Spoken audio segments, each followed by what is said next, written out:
This is the ideal. Sabi, well, kung maganda kang mamuhay, malusog ka, genetically, you are gifted, pagkatapos ginawa mo ang tama, at naiwas ka sa mga sakuna, maaaring mabuhay ka ng 70. O kung talagang malusog ka, maka 80 ka pa, o lumampas pa. This is general. This is not the rule of how many years every person should have in this world. This is ideal. But whatever age, anytime, life is precious. Life is God's gift. So make every year, every month, every week, every day, in fact, every hour, and if possible, every minute, count. Wala dapat sayang na oras. May takda ang buhay. Isisilang ka sa ganitong date, mamamatay ka sa ganong date. Dapat in between birth and death, walang sayang. Kasi ang iksi ng buhay sa mundo. James 4:14, ni hindi nga ninyo alam kung ano ang mangyayari sa inyo sa araw ng bukas. Ang buhay ninyo ay parang usok lamang. Sandaling lumilitaw at agad nawawala. Sa makatuwid, dapat maging makabuluhan, makulay, at hanggat maaari, masarap ang buhay. At kahit ikaw ay espiritual, relihiyoso, huwag mo kakalimutan na dapat ang buhay mo ay makalupa. Not in a negative sense, but in a positive sense, kasi nakatira ka sa pakakapa sa katawan mong lupa. So dapat buhay ka dito sa lupa. Binigyan tayo ng Diyos ng senses. It means that life on earth should be sensuous. Masyado kasing minasama ng Greek philosophy, lalo nung panahon ng Panginoong Jesus, and several hundred years before His time, minasama yung katawan, minasama yung senses, minasama yung enjoyment, at naman na ito ng mga maraming Christian theologians. Kahit hindi galing kay Jesus, yung mga teaching na yon, yung minamasama ang pag-enjoy, minamasama ang mga hilig at sarap ng katawan, hindi naman galing kay Jesus yung teaching na yun eh. That's why He was called a friend of sinners. He is a drunkard. Dahil si Lord, yung kanyang pagtira sa kanyang lupang katawan, hindi niya yun inaksaya. In fact, the best use of it was for sacrifice para sa ating lahat. Pero bago nakarating yung sacrifice, He was eating, He was enjoying meals with people, He was attending feasts and festivals and weddings. Dapat ganun ang attitude ng mga tunay na sumasamba sa Diyos. Binigyan ka ng katawang lupa, enjoyin mo yan. Ngayon, magiging spirito ka lang, mawala yung katawan mo later, doon ka na lang maging 100% spiritual. Dapat may balance. Both sides, walang lugi. You are spiritual and earthly at the same time. Right now, you are spirit, body, and soul. When the body dies, the soul dies. Because the soul is your personality. And the spirit lives on. It returns to God. But while you are alive in this body, hindi ka lang spirit. Body ka rin. I-respect mo yon and live fully in the body. At ikaw din ay may soul, may emotion, may personality. Live according to that personality. Sabi ni Solomon, why be too good or too bad? A man or a woman, a person who is spiritual will avoid all extremes. Huwag ka dapat masyado extremist. Sobrang religyoso, ayaw mo na kumain na masarap, ayaw mo na mag-enjoy sa buhay. Eh di dapat, sige na, lagutin mo lang yung hininga para maging spirit ka na. Nasa body ka pa, ang Panginoon na nagpapasya kung kailan ka magiging fully spirit. And you've got to respect that state of life because it's a gift from God. May mga religious thought and practices na walang ginawa kundi i-deny yung body. Hinahampas, sinasaktan. Uy, medyo nagandahan sa isang bagay, hahampasin ng sarili, I am bad, I am evil. Eh, nilikha ka nga ng Diyos sa may mata, nilikha ka ng Diyos sa may mga panlasa, nararamdaman mo ang mga senses. Why demonize the senses? God, in His infinite wisdom, made you fearfully and wonderfully. And you should appreciate that. You will not always be in that body. When your spirit leaves that body, you're a spirit forever. So huwag mo din sayangin yung pagkakataon while you are in the body. Ecclesiastes 11:8, however many years anyone may live, let them enjoy them all. Marami mga Christian takot sa word na enjoyment. Ang gusto nila suffering, sacrifice, fasting, yung mga ganon. Bakit ka pa binigyan ng Diyos ng digestive system kung magpa-fast ka lang lagi? Di dapat wala na lang. Nilagyan ka ng digestive system kasi dapat mag-enjoy kang kumain. Nilagyan ka ng panlasa sa iyong dila para masarap ang kinakain mo. Kasi kung hindi naman kailangan masarap, di wala na lang panlasa, lulunin mo lang lulunin kahit ano. Binigyan ka ng mata para makita mo ang magagandang bagay, ng tenga para makarinig ka ng mga tunog, ng musika. Binigyan ka ng paa para maglakad, makarating kung saan-saan. The Lord is so kind. The Lord would like us to enjoy the beauty of His physical creation. And that is part of balanced and wise spirituality. So enjoy your life as soon as, and while, and whenever you can. Do not suspend enjoyment. Pagkatapos ko ng elementary, mag-enjoy na ako. Paano kung namatay ka na bago ka mag-graduate? Pagkatapos ko ng college, mag-enjoy na ako. Pagka nagka-asawa na ako, mag-enjoy na ako. Pagka napaaral ko na ang mga anak ko, mag-enjoy na ako. Paano kung kamatayan mo sa kalagitnaan? Dapat, every moment, every minute, naghahanap ka ng may enjoy. It is part, actually, of very essential worship. When you enjoy God's creation, when you gratefully, lovingly, and thankfully receive the gifts of God, it is an act of worship. Hindi naman sadista ang Diyos. Ang ikatutuwa niya lang yung mapagod ka ng kaluluhod, katataas ng kamay habang manhid na yung kamay mo, nangingimay ka na, yung hindi ka kumakain, ka aayuno, yung lahat na lang nagandahan ka, sinundot mo yung mata mo, tinanggihan mo, minamasama mo lahat ang nasasarapan ka. Nilikha ka ng Diyos sa ganyan. So enjoy life even before middle age. May sariling charm ang childhood. May sariling charm ang youth that can no longer be enjoyed the same way when you are no longer as a mature person. Hindi kailangan gawin yun. Kasi pag nag-mature na siya, hanggang mamatay na siya, mature na siya. Sandali lang siyang bata. Do not rob the youth of their youth. Kasi sandali lang silang kabataan. Ecclesiastes 11:9, be cheerful and enjoy life while you are young. Do what you want and find pleasure in what you see. May kasunod kasi yan. But remember the Lord in the days of your youth. Hindi yun warning na mag-enjoy ka tapos biglang binawi o ka mag-enjoy, magagalit ang Diyos. Ang sinasabi lang nun, mag-enjoy ka pero tatanda mo may Diyos. May natural law. Pag may ginawa kang mali, may bunga yan.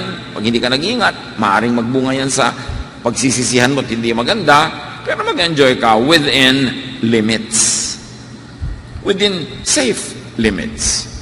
Within wise and mature limits that you could hear only from mature people. Kaya ang mga young people, dapat hinahayaan sila na talagang ma-enjoy ang kanilang kabataan, pero pinapayuhan, pinapangaralan, at mga young people dapat nakikinig. Kasi pagtanda nyo palang malalaman yung alam ng matanda, kung hindi ka na umabot sa pagtanda dahil nagkasira-sira ka na habang bata ka, kaya dapat mahalagang makinig sa mga matatanda. But we must not overscare people from exploring, from knowing themselves in the world. As soon as possible, get to the point where you can say no to what you do not like. Isa sa mga pinakatrahedya ng buhay, yung yes ka ng yes kahit gusto mo mag-no. Sunod ka ng sunod kahit ayaw mo sumunod kasi umaasa ka lang. Kasi binibigyan ka lang. Kaya ang kasama ng being able to say no so that you could really do what you want to do is to earn that privilege. Be productive. Be fruitful. Psalm 26:4-5, I don't spend my time with worthless liars or go with evil crowds. Applied in a more general way, I do not spend my time with people I do not like. And for you to be able to do that, do not depend on others. Do not be over-dependent on others. In other words, earn your money, buy what you need, go where you like, kasi yung capacity, the power to say no, has a financial backup. Hindi ka naman talaga makakano kung umaasa ka lang, binibigyan ka lang. Kaya kailangan maging independent ka as early as possible, at least in terms of financial viability. magkaroon ka ng hanap buhay, kahit estudyante ka pa, may sideline ka, para yung gusto mong bili, nabibili mo kahit hindi ka kayang ibili o ayaw kang ibili ng mga nakakatanda sa iyo. Si Daniel was able to say no even to the king of Babylon. Daniel 1:8. Daniel made up his mind to eat and drink only what God had approved for his people to eat. And he asked the king's chief official for permission not to eat the food and wine served in the royal palace. Si Daniel at ang kanyang mga kabataang kasama galing sa kanyang bayan ay mga aristocrats, mga mayayaman, mga nasa ruling classes.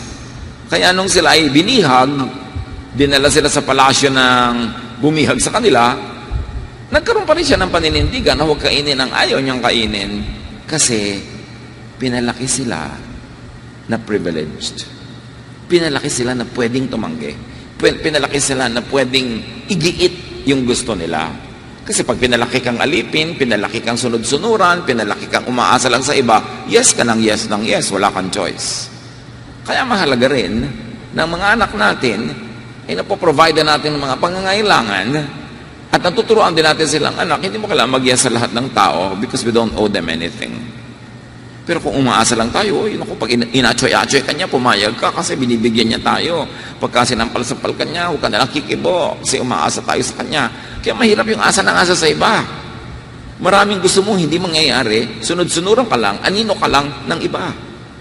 It is important to be trained at childhood to make a stand. And that kind of training requires some economic stability. Kaya mahalaga sa tao na lagi nagsisikap, naghahanap buhay, nagkakaroon siya ng mga pangangailangan niya para sino man pwede niyang tanggihan kung talagang gusto niyang tumanggi. Be financially independent as soon, as much as possible. Sabi nila, money talks. Totoo yun. And when money talks, people listen. Nakakatipid ka ng maraming pagod if you let your money do the talking for you. Have a voice. Have money. Earn your money. Kasama dapat yan sa tunay na espiritualidad. Kasi ang Diyos, merong gustong mangyari sa buhay natin na kailangan ni malaya tayo, free enough to be able to pursue what we want to pursue, do what we want, and be what we want to be. Proverbs 21:5, if you plan and work hard, you will have plenty. Dapat ang itinuturo sa mga anak, maghanap buhay ka, hindi, uy, humingi ka na sa ate mo. Oh, mag-text ka na sa kuya mo. Dapat ang ituro nyo sa mga anak nyo, maghanap buhay ka, mag-sideline ka. Gusto mo bumili ng relo na may oven toaster sa loob? Maghanap buhay ka. Hindi yung, oh, humingi ka na sa ate mo. Ang itinuturo natin sa mga bata, mamalimos, humingi, magmakaawa. All their lives, they will never be free. They will walk under the shadow of other people if they are not financially independent. Proverbs 24:27, get your fields ready and plant your crops before starting a home. Ito ang payo sa mga young people or mga middle-aged people. Bago ka magkaroon ng asawa, bago ka magkaroon ng anak, get your fields ready, plant your crops. May ipapakain ka ba kung nagkaanak ka? O ihihingi mo kung kani-kanino ng gatas? Lumos ka dito, limos ka doon. Tapos, mamaya, buntis na naman yung asawa mo. Ha? Meron na naman. Wala nga kayong pambili ng kahit ano. Buwan-buwan. Bilog pati tiyan. Hindi lang buwan ang bumibilog. Ang galing-galing na gumawa ng mga ganito. Pagkatapos, wala nang ipapakain. Kaya lagi ka nakayuko. Pag pinapagalitan ka, hingi ka ng hingi. You will never be the person that you are meant to be when you're always dependent. Kaya yung financial independence kasama yan sa plano ng isang taong espiritual. Hindi yung God will provide. Ano pong ibig sabihin yung God will provide? Manghihingi ako kung kani-kanino. Magpe-pray ako, nabigyan ako kung kani-kanino. Yung ba ang God will provide? No. God provides through your labor, through your work. And when you are very sick, very young, and very old, that's when God provides through other people. But if you're able-bodied, you have to provide for your needs. Maraming mga tao, walang malang kabalak-balak how they will retire. Paano sila magkikreate ng income pag hindi na sila actively employed? aasa ka na lang sa ibibigay ng anak mo. Paano kung may manugang kang bruhitik? Gutom ka na, sabi, maganda po nanay yung nangangayayat kayo para hindi kayo overweight. Nangangayayat ako sa gutom, ha? Sabi ko, hindi ako nagpapasexy. May mga ganon, di ba? Aasa ka, dapat hindi ganon. Ang dami na nating nakitang sad stories, umasa ng umasa, yung pala hindi naman pwedeng asahan, yung inaasahan. So, there is no gold in the golden years. Years lang. So, after middle age, do not regret. Do not be possessed by regret. May mga nagawa kang mali, do not live in regret. Learn from what you did and did not do.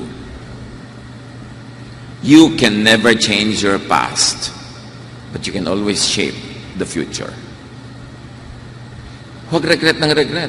Huwag yung gawing if only, walang tulong na ibibigay sa atin yung kasasabi ng if only I were rich, if only my parents sent me there, if only I did this. No. Pagka meron tayong mga ganun naiisip, sabihin nyo, next time. 2 words you should never say, if only. The 2 words you should say, next time. I will try better, I will try harder. James 3:2, all of us do many wrong things. It really happens. It's part of life. So do not always be bothered by the past. Just reshape your future. And do not always bring up the past of other people. Kung yun laging binubulat-lat yung mga pagkakamaling nagawa na nila noon, tapos na yun lampas na. Dapat puro moving on.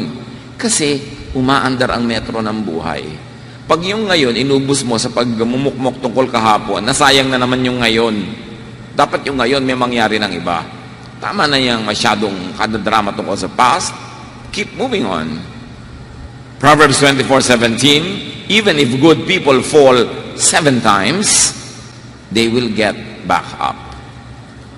Kahit daw 7 beses magkadapa-dapa ang tao, kung mahusay sila, magaling sila, mabuti sila, babangon at babangon sila. And 7 doesn't mean 6 plus 1, it means numberless. Kahit ang dami-dami mong paglaglag, pagkakadapa, ang importante yung pagbangon mong muli. Para huwag nang masayang ang panahon. At huwag ka manatiling nakadapa na ang tagal-tagal. Lumalakad ang oras, bawat segundo, bawat minuto, bawat araw. Sayang. Pag hindi ka papalapit into the gold of your golden years. As much as you can, still do and keep doing what you want, what you like, what you love. Tatanungin mo yung mga estudyante, ano bang gusto mong pag-aralan? Anong gusto mong maging trabaho? Ganito po. Bakit? Yan ba ang love mo? Hindi po. Yan po malaki kita. Dapat ano iniisip? What do I really love to do? Kasi pag yun ang love mo, doon ka gagaling, doon ka magiging mahusay, at doon ka talaga kikita ng malaki. Kesa hindi mo naman talaga love, hindi mo husay, pumunta ka lang doon dahil yung pinsan mo, laki na kinikita sa ganun trabaho, well, pwede kumita ka rin ng ganun. Pero kung hindi ikaw yon, hanggang doon ka na lang. People become very excellent, become very outstanding only when they operate in their strengths. Yung tunay na giftedness sa kanila ng Diyos. Do not mistake hanap buhay for buhay. Naghahanap buhay ka lang para magkaroon ka ng buhay, pero hindi ka nabubuhay para maghanap buhay. Kaya maraming dapat ayusin, lalo sa ating bansa.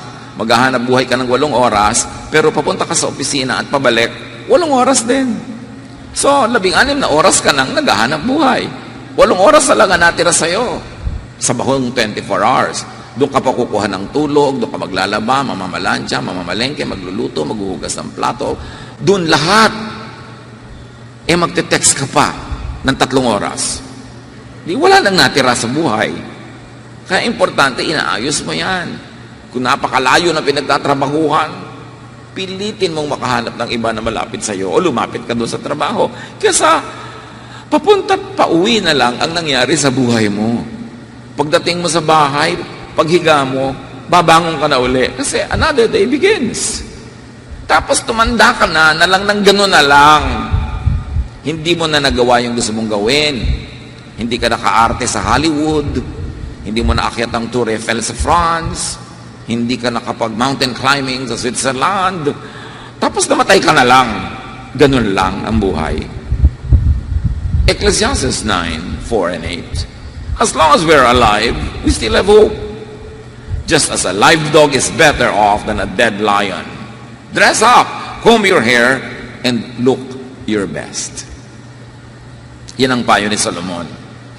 Kahit na minsan, nahihirapan ka sa buhay, hindi lahat ng gusto mo nangyayari, buhay ka. I-celebrate mo yan. May pag-asa ka pa. Magbihis ka, mag-ayos ka, look your best. Kasi when you look your best, you attract a lot of blessings. Mga tao magbibihis din lang, wala naman naglalakad sa kalye ng hubot-hubad, liban na lang medyo may konting psychiatric issues. Nagbibihis ka na rin lang, ba't di mo pagandahan? Bibili ka rin lang ng damit, ba't hindi mo na iplano yung maganda sa'yo? Hindi ang lalaki ng mga square at mga design, para ka naglalakad na bintana.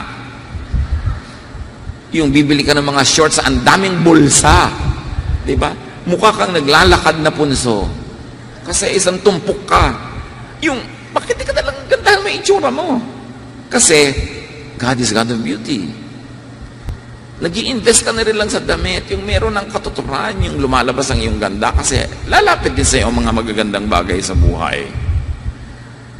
So, sabi pa nga ni Solomon, always wear white. Kasi sa kanya, yung white, yung linen, yun ang pinaka-komportable, yun ang pinaka-masarap ng panahon nila. But you are not limited to that color. Ibig sabihin lang niya, be comfortable, look your best. Live so as not to be full of regrets later. At usually, ang pinagtisisihan talaga ng tao ay hindi yung kanyang ginawa, kundi yung hindi niya nagawa. Meron tayong mga ilan-ilan na loud regrets na dapat hindi ko sana ginawa. Pero ang mga maraming mga quiet, mga impit na regrets, yung sana nagawa ko. Kaya lang, wala nang chance. Don't live the rest of your life full of regrets. As early and as long as possible, go places, do things. Again, may financial dimension yan. Para magawa ang kanya mga bagay.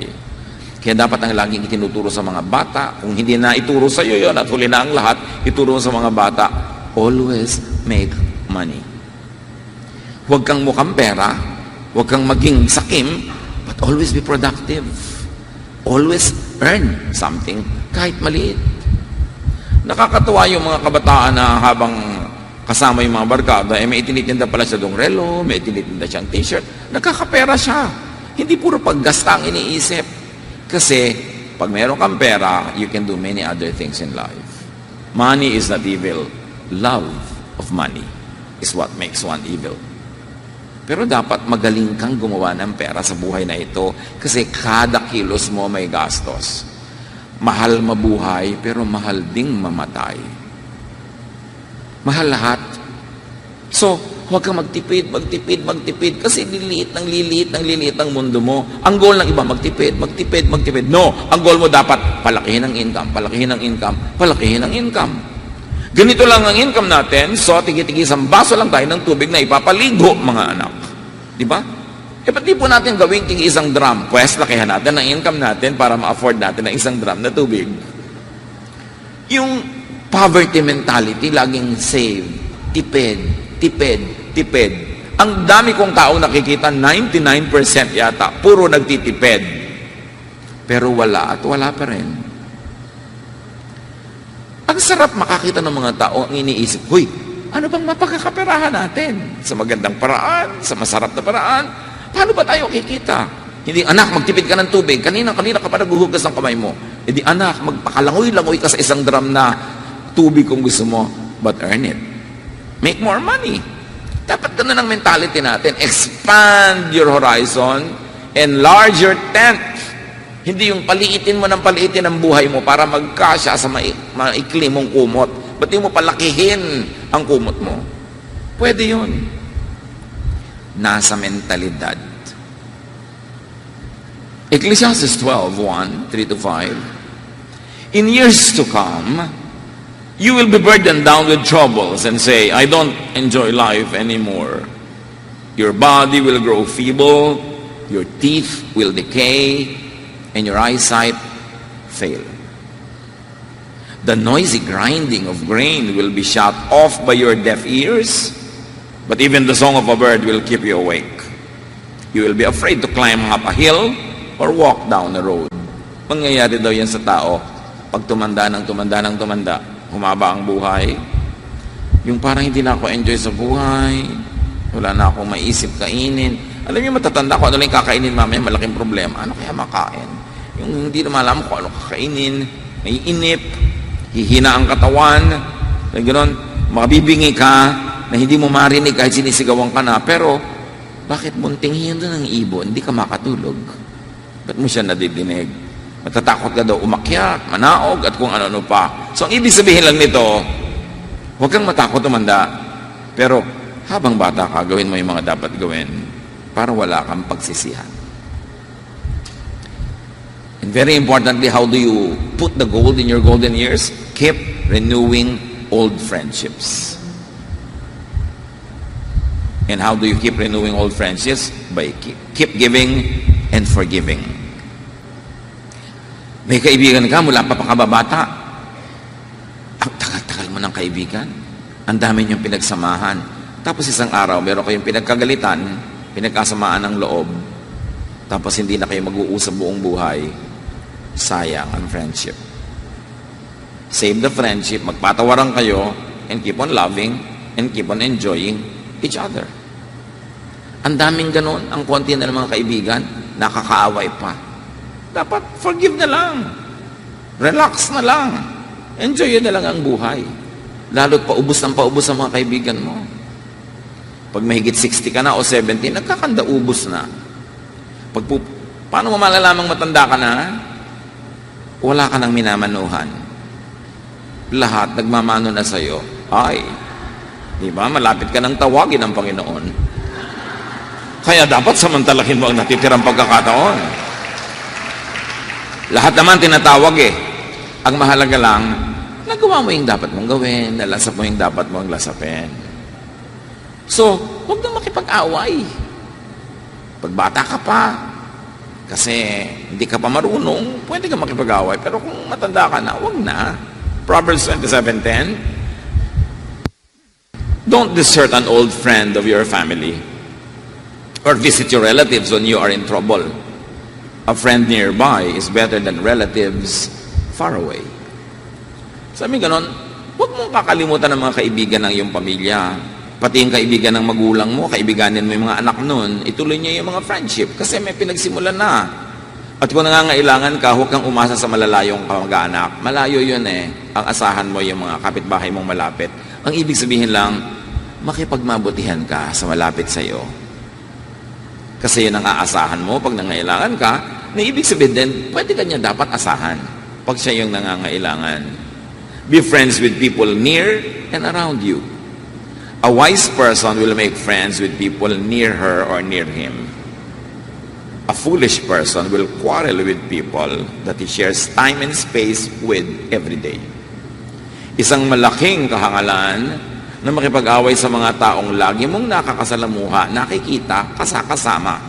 Kasi lalasunin mo ang sarili mong environment. Yung ang tanda-tanda na, marami pang kalaban, marami pang kaaway, naku, walang pinagkatandaan yon. Dapat makipagkasundo ka na lang, chill lang, sabi nga, para masaya. Ecclesiastes 4:9, you are better off to have a friend than to be all alone. Because then you will get more enjoyment out of what you earn. This is very interesting. So yeah, you should get more enjoyment out of what you earn. So kung marami kang kita, marami kang pera, marami kang resources, di bumili ka ng kasama. Kaysa magbiyahe ka mag-isa, ilibre mo siya, di may kasama ka, mas enjoy yun. Make your money work for you. Kaysa punong-puno nga ng pera yung pitaka mo, nag-iisa ka naman, di palabasin mo yung pera, bumili ka ng kasama. May kasama ka, may natira ka pa rin pera, enjoy. Hindi ka naman kayang patawanin ng pera na nasa pitaka. Hindi ka naman kayang kilitiin ng pera na nasa bangko. Di ba? Kaya kailangan wise ka. Put your money to work. And keep making new friends. That's the only way to answer the issue of matanda na ako, namamatay na lahat ng tiya ko, tito ko, mga kamag-anak ko, mga kaibigan ko, nagkakanda-ubos. Make new friends. Kasi talagang papaubos ang old friends. Sabi nga nung kanta, keep another one in line. Someone's gonna leave, somebody's gonna stay behind. Put a little love away. Kaya palungkot ang buhay ng ibang tumatanda kasi wala na silang bagong hobby, walang bagong interest, walang bagong naalalaman, walang bagong pangarap, walang bagong kaibigan. So anong hinihintay mo? May St. Peter ka na ba? Yun na lang ba ang hinihintay mo sa buhay? Kailan gumagawa ka ng bagong excitement, bagong fun, bagong kahulugan? And again, up to a big point, it requires financial backing. Kaya mahalaga may plano ka sa buhay mo. And do not limit your friendships by age or gender or social status. Anybody can be a source of joy, can be also an object of your help, of your charity, of your love. And very importantly, make and save money. Make and save. Ecclesiastes 11, 1-2 and 6. Ship your grain across the sea. After many days, you may receive a return. Invest in 7 ventures. Yes, in 8. You do not know what disaster may come upon the land. Sabi, pag naglagay ka ng kalakal mo dun sa barko, pag alis doon, pagbalik, may kita ka na. Pero, paano po kung lumubog ang barko? Kaya sabi, invest in 7, 8. O 7 barko ang lagyan mo, siguro naman di lulubog lahat yan. Do not put all of your money in one basket. Invest here, invest there. Kasi yung mga ibang investment na lang nila, halimbawa, kaisa-isa nilang anak, doon na nila inilagay lahat. Paano pa ngayon pagka nauna pa sa kanilang kinuha ng Panginoon? Paano na? O kaya nga, nagkaroon ng asawang ubod na sama ang ugali. Paano kung ang lahat-lahat mo inilagay mo sa isang ganong negosyo, tapos nalugi? Kaya iba nagtatanong, nasa abroad po kami, gusto po namin magnegosyo. Kailan po ba maganda magsimula pag uwi namin? Well, kung kaya nyo magsimula na habang nandyan pa kayo, may mapagkakatiwalaan kayo dito, simulan nyo na. Habang kumikita pa kayo, malugi-lugi mo nyo sa simula. Meron pa kayong panglagay para kumita pa yun uli. Pero pag umuwi na kayo dito, wala na kayong income, doon kayo magnenegosyo, sirang-sira na disposisyon nyo. Kasi takot na kayong mga gumastos. Takot na kayong mamuhunan. So, dapat marami kang investment. Ang mga pamilya, dapat hindi lang isa ang kumikita.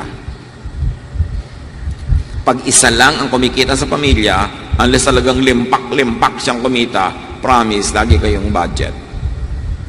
Laging financial ang issue nyo. Pinag-aawayan nyo kung bakit mas mataas ngayon ng 100 pesos ang inyong kuryente. Pinag-aawayan nyo kalit-lit ang bagay kasi kukunti ang resources. At yan ang dapat tigilan na natin dito sa ating bayan. Yung isang pamilya, 5, 7 ang miyembro, isa lang ang kumikita. Paano kayo aahon yan? Dapat lahat kumikita. Kahit maliliit na paraan. Mag-buy and sell ka, magnegosyo ka. Marami mga negosyo hindi mo kailangan ng financial capital. When you get into sales, you can sell insurance, sell real estate. Hindi mo kailangan ng malaking capital dyan. Oras lang at konting training. Kailangan, lalo kung iisa ang nagtatrabaho, trainin nyo kahit mga nag-aaral. May nag-aaral yan eh. Ang dami-dami niyang panahon sa mall. Ang dami-dami niyang panahon na mag-social media. May panahon din yan para kumita. Huwag isa lang. Hindi kayo aahon sa hirap. Kailangan lahat kumikita. Kasi lahat kumakain. Ang talagang exempted lang, sobrang tanda, sobrang bata, o sobrang may sakit. Huwag niyong asa ka lang ng asa. Sow your seed in the morning, sa patuloy, and at evening, let your hands not be idle, for you do not know which will succeed, whether this or that, or whether both will do equally well. Magtanim ka daw sa umaga, at pagkatapos ka na magtanim, mainit na ang araw, pumasok ka sa bahay, may gagawin naman yung kamay mo. Gumawa ka ng siomay, magluto ka, magpinta ka, ano man yun, meron ka pang gagawin, kasi hindi mo naman alam kung itinanim mo, tutubo. Hindi yung may taxi ka, ay, naka-boundary na ako, natutulog na sa ilalim ng puno. Bakit hindi mo dagdagan ang kita mo? Kasi bukas may sakit ka, hindi ka kikita, so mangungutang ka. Dapat kita ng kita, may surplus, may sobra. Many people remain poor because of mentality. Pwede na to, kasya na to. Tapos maghahanap na ng mga pagkakagastahan. Dapat habang may panahon, may oras, kaya ng katawan, kumita ka ng kumita. Kasi kumisan, 1 linggo ka may sakit. Minsan, 1 linggo may bagyo, hindi ka makapagtrabaho, wala kang hanap buhay, dapat meron kang paghahanda dyan. But, spend enough. So you earn, you save, you spend. May plano ka. Gaano kalaki ang earning ko, gaano kalaki ang isi-save ko, at gaano karami ang gagastusin ko. Kaya ibig sabihin talaga dapat may surplus. Yung iba, hindi pwedeng isipin yan kasi sila lang yung naghahanap buhay. Utang pa yung nagastos na. Uutangin yung kikitain pa lang kasi agad na agad. Kasi ang daming consumers, isa lang ang producer. Pero dapat marunong ka rin gumastos. Meron kaming kilala, matanda na ipon ng ipon kasi lahat ng pera niya, lagay siya ng lagay sa mga saan, mga alkansya, ipit dito, ipit doon. Tapos, bigla siyang namatay. Ang dami pa lang naiwan, hindi mo lang niya na-enjoy. Proverbs 28:22, the stingy are ever eager to get rich and are unaware that poverty awaits them. Hindi ko mo ipon ka ng ipon, subi ka ng subi, tago ka ng tago, may enjoy man tinago mo. Kasi kung minsan nananako ng iba, o kaya bigla ka namatay, hindi mo na-enjoy.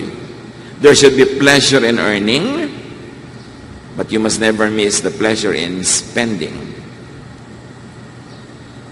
Yang pera, binibigyan ka lang ng sarap pag ginagasta.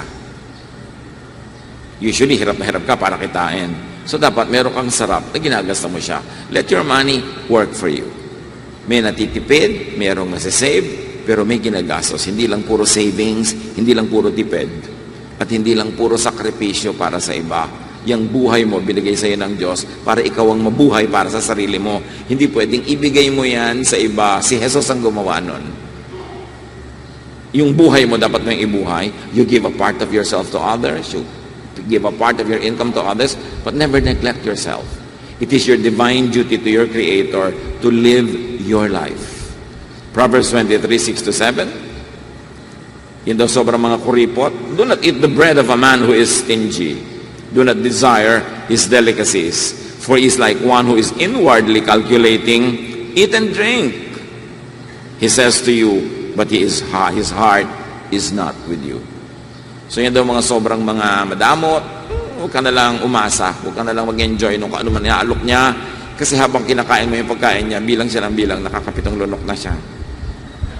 Nakakatatlong lagok na siya. Yung, huwag na lang, yung gano'n, huwag kang umasa sa gano'n. Ayaw din sa ng Bible doon sa mga taong sobrang kuripot, yung sobrang wala nang ginawa, kundi magtuos, magkwenta, kasi generous sa atin ng Diyos. We should be generous to others. At kung kulang at kapos tayo, tapos alam nating mayaman ng Diyos, di hindi Diyos ang may problema tayo. May problema ang ating lifestyle o may problema ang mga tao sa paligid natin na hindi nila tayo hinahayaang umunlad, makahinga, kasi puro sila nakasabit at puro pabigat. Kaya dapat bawat isa, suriin ang sarili. Ako ba ay nakakabigat sa pamilya ko o nakakagaan? Of course, paminsan-minsan, pabigat ako, natural lang yun, kasi may sakit ako, kasi wala akong ngayon hanap buhay, kasi nalugi ako, pero dapat paminsan-minsan yun, hindi lagi. Do not leave too much money for and with your children. Mga magulang, kuminsan tinikis yun ang tinikis ang sarili, tapos inipon niya lahat sa anak, kuminsan napupunta lang sa manugang nyo yan. Mabuti kung mabait na manugang, kung hindi. Meron pa nga tayo nababalitaan na mag-asawang nag-ipon, tapos inilagay na lahat ng property nila sa pangalan ng anak. Ang anak nag-asawa, namatay ang anak, napunta doon sa asawa yung lahat, nag-asawa yung kanyang manugang ng iba, at sila ngayon na nakatira doon sa bahay na pinatayo na matatanda, at pinalayas pa sila. Parang teleserye. Okay, let's say tiyak kayo sa inyong mga anak, pero tiyak ba kayo sa mapapangasawa ng mga yan?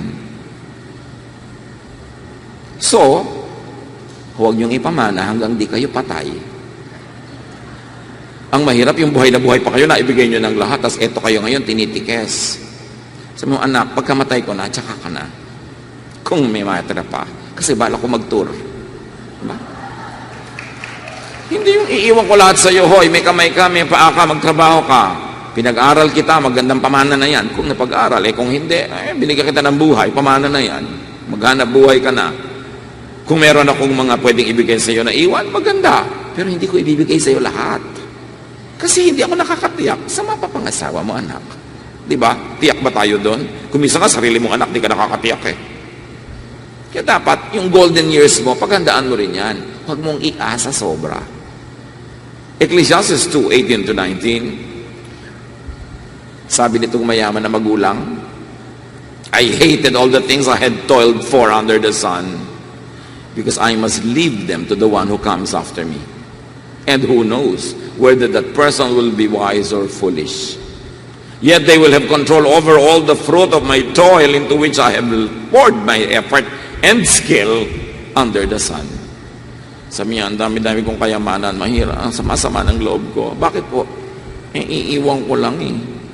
Nakakatiyak ba ko na yung pag-iiwanan ko? Worthy? Pinaghirapan ko to. May ganun. Kaya kailangan, ano ka naman sobrang maghirap sa buhay mo na wala ka ng time to enjoy, tapos iiwan mo lang pala. Dapat naghihirap ka para meron kang kitain, meron konting sobra, tapos magbakasyon ka, magpahinga ka, din maghirap ka ulit. Hindi puro hirap. Kailangan balanced.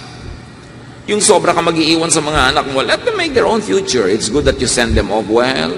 If you are able to give them education, training, and some capital for some business, and maybe some little cash, that's fine.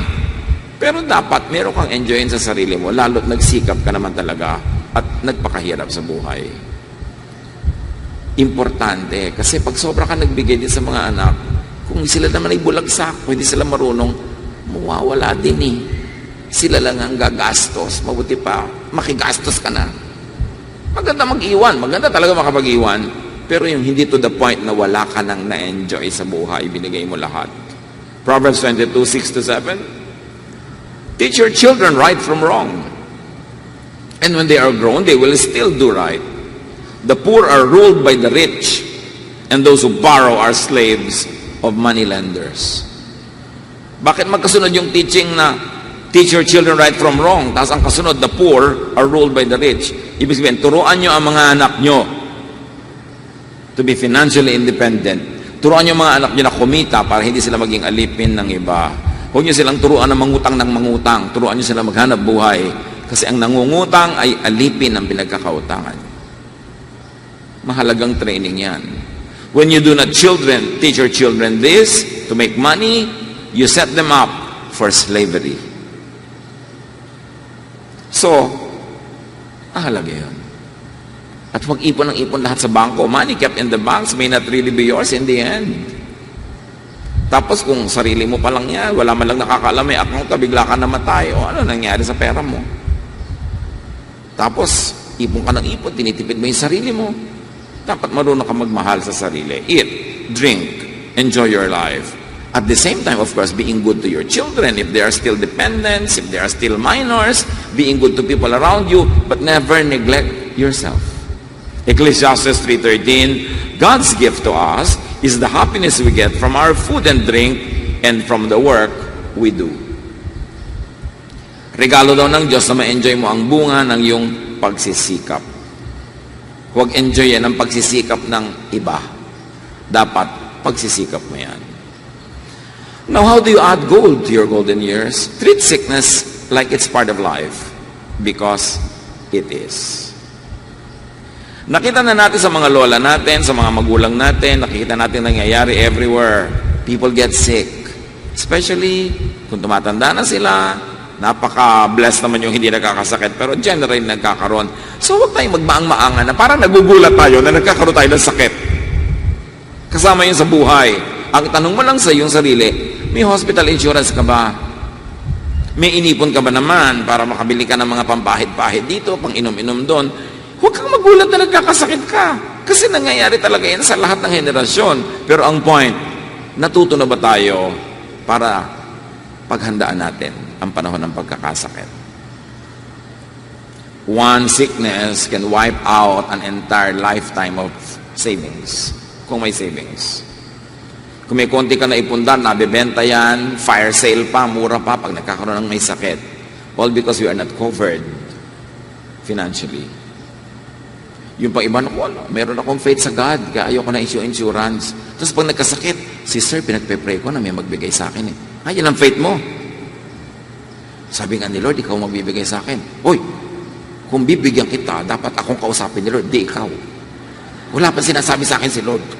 Diba? Yung iba kasi, alam mo, meron akong vision, bibigyan mo ako. Tapos living by faith. Ang ibig sabihin nun, living by begging. Masyado chinichipin ng mga tao yung word the faith. Kung may faith ka, magtatanim ka, naniniwala ka, nabubunga yon, bebless ng Diyos, aani ka. Yun ang faith. Hindi yung tutunganga ka na lang dyan, hihintayin mong may maawa sa'yo. Dapat naintindihan natin what it means to be faith. Proactive ka. You plant, so you harvest. And where is the faith there? That what you plant will bear fruits. Psalm 74, 14, I am sick all day and I am punished each morning. Reklamo ng isa, it can really happen. Psalm 88:15, ever since I was a child, I had been sick and close to death. Pero hindi naman siya namatay at naikwento pa nga niya. Sickness is part of this imperfect life. Do not act surprised. It's really part of life. Pag dumapo sa atin, napakahalaga that you are able to mitigate the pain, that you are able to get medical attention, or at least you are able to get care, but it happens to all of us. Just do what you can before and even during sickness. May mga tao, lifelong ang illness nila, but it doesn't mean na every minute, every second, you don't feel well. May mga corridors yan, may mga konting pockets of comfort. That's when you live the other side of you. Kasi yun ang truth mo, yun ang given mo. May mga tao na, let's say, na paralyzed, but it's at the end of life. You can still do many other things. You could be disabled in one area, but you're other able. You have other abilities. Get life to the max.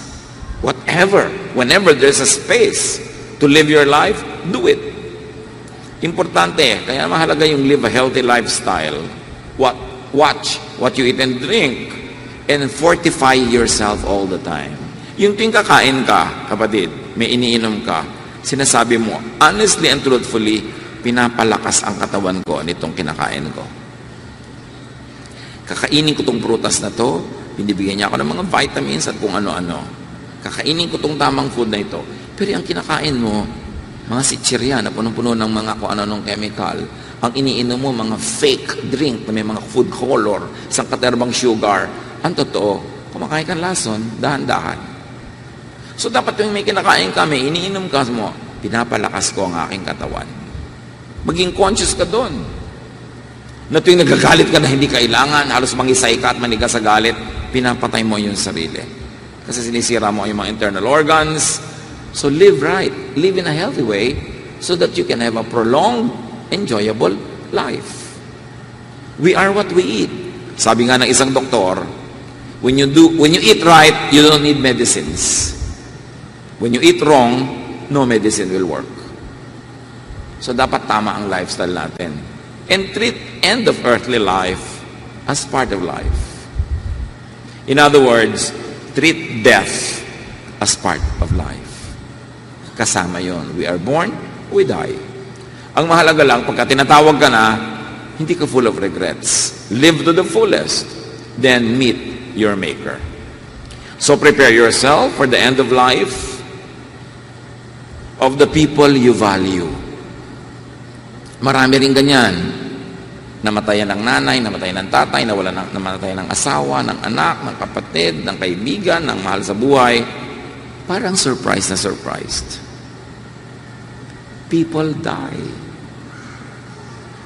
At kahit kasama mo sila, nag-enjoy ka, deep in your heart, there's a space na handa pag dumating bigla yung moment na yon. Don't live in denial. People die. So, love them now. Give your care. Mahalin mo na. Para pagka biglang nawala, wala kang pinagsisisihan. Yung iba, no, kung namatay po ang nanay ko, what is so surprising? People's mothers die. Dapat handa sila, handa ka rin. At nabuhay kayo to the fullest na pag-enda ng earthly life, meet your Maker. Tapos na ang to live is Christ, to die is gain na. Dapat handa ka. Yung iba sobrang nawiwindang, sobrang nasisira ang lahat-lahat. Kasi wala man lang silang paghahanda sa loob ng puso nila. Itong kasalo ko na to, itong kasama ko na to. Hindi ko alam kung sino sa aming dalawa ang mauunang kukuhanin ng Panginoon, pero may ganung moment, kahit ayoko yon, tatanggapin ko sa puso ko na mangyayari yon. Hindi ko yun wish, hindi ko yun prayer, pero alam kong ganun ang life, tatanggapin ko. So pag nangyari, hindi ka parang bigla na lang na inihagi sa apoy. Meron kang lungkot, meron kang paghirap ng loob, pero meron ka na rin naging paghahanda. At ano ang paghahanda? Para sa physical death ng mga mahal natin sa buhay, mahalin mo na ngayon. Payagan mo na siyang mahalin ka rin. At pag natapos ang ating earthly life, next chapter. Walang regrets. Psalm 39, 4-6. Please, Lord, show me my future. Will I soon be gone? You made my life short, so brief that the time means nothing to you. Human life is but a breath, and it disappears like a shadow. Yun ang truth. Huwag tayo magtago sa katotohanan na yun. Yun ang truth. Kaya, make every day, every hour, every minute count. Because every minute could be your last. Or could be the last of your loved one. Dapat handa tayo doon. Yung iba, takot na takot mamatay. Yung kamatayan, mga kapatid, mag-inhale tayo pag sinabi ko tapos mag-exhale kayo pag sinabi ko rin. Inhale. Exhale. Ganun lang ang kamatayan. Yung nalagot ang hininga mo, dead. Sandali ka lang mamatay, split second. Tapos iniisip mo ng ilang oras, ilang buwan, ilang taon, paano kaya ako mamamatay, kailan kaya ako mamamatay? Sayang yung oras mo. Mamatay ka na lang pag oras mo na. Sandali lang yung malagutan ng hininga. Kaya ang tawag nga doon, nalagot ang hininga, yung ang piano, sa'yo anak, dead ang mother. Di ba? Dead na. Tapos. Pero, bakit iisipin mo yung moment na yun? Ang dami-daming pina-fast forward mo, ang daming oras ang naubos. Pag darating yun, hindi mo mapipigil, hindi mo rin alam kung kailan, so huwag mo nalang isipin. Live your life to the fullest, and when it happens, let it be. And when it happens to your loved ones, hindi nakakatuwa yun, but that's life. Let it be. Love now, para no regrets. And then do not worry, do not fear. It is useless and tiring. Matthew 6:27 and 34, can worry make you live longer? Don't worry about tomorrow. It will take care of itself. You have enough to worry about today. Yan ang laging itinuturo ni Lord, Live today, for today, now. So yung bukas, hindi mo alam kung nandiyan ka pa pagdating ng bukas. So atupagin mo yung ngayon. Huwag mo sabihin, bukas mamahalin ko siya. Mahalin mo na ngayon. Bukas, mag-enjoy akong kumain. Meron kang kaya ngayon. Gawin mo na ngayon. Hindi mo hawak ang bukas.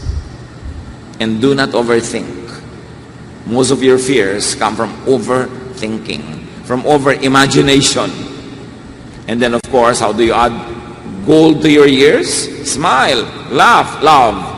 Every time you could. It's an opportunity. Proverbs 15:13, happiness makes you smile, sorrow can crush you. So to make other people happy, that's a ministry. Gusto mo mag-minister sa pamilya mo, make them happy as much as you can. Do not cause them unnecessary sorrow.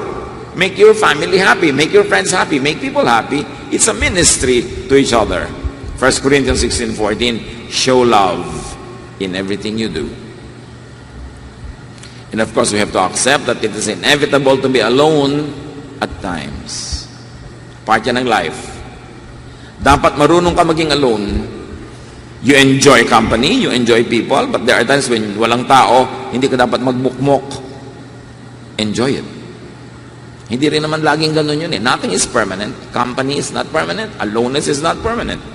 So it is good to learn to cope with.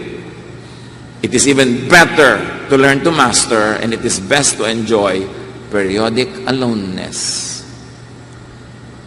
Alone must not mean lonely.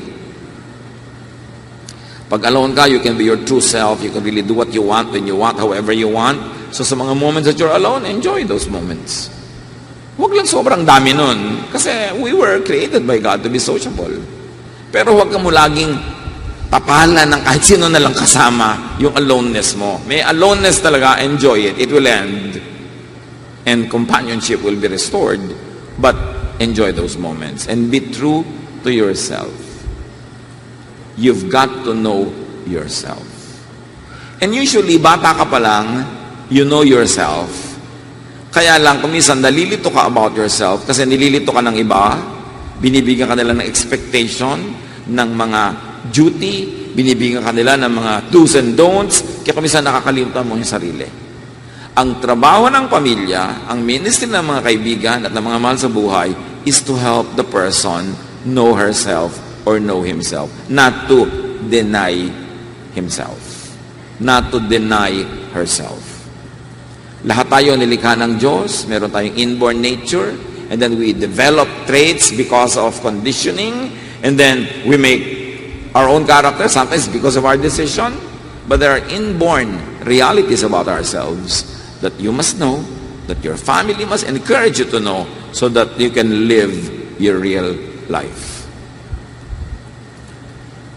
Be your true self, live your real life. Huwag mong gawing parang drama ang buhay na meron kang papel na ginagampanan dahil yun ang script na ibinigay sa iyo ng iba. Live your true self. And very importantly, at least before you die, but the sooner you start it, the better, love your true love. Kaya mahirap yung aga-aga pa, nag-aasawa ka na, mamaya, nagising sa isang araw, hindi pala siya ang talaga mamahal, may iba pala, kaya ang gulo. Give it time. Lalo yung may partner ka sa buhay, may mga legal aspect yan, may mga formal aspect ang love. Love your true love. Ang hirap-hirap nung yung tunay mo mahal, hindi mo mahal, tapos yung hindi mo mahal, yun ang kailangan mong pahalin, tapos namatay ka na, sayang. 1 Corinthians 15:10, but God was kind. He made me what I am, and His wonderful kindness wasn't wasted. Sa niya, mabait ang Diyos, nilikha niya ako kung ano ako, at hindi na sayang yung paglikha niya yon. Ako ay nagpaka-ako. I live my life, I love my life. When I meet my Maker, I say, thank you. So apply all of this in your life and in other people's lives. Fortify, strengthen yourself for yourself, and for your juniors and seniors, for your possible and natural and inevitable beneficiaries. Hindi tayo nabubuhay mag-isa, pero unang-una, palakasin mo yung sarili para sa totoong sarili mo, at palakasin mo rin sarili mo dahil may umaasa sa iyo, may naniniwala sa iyo.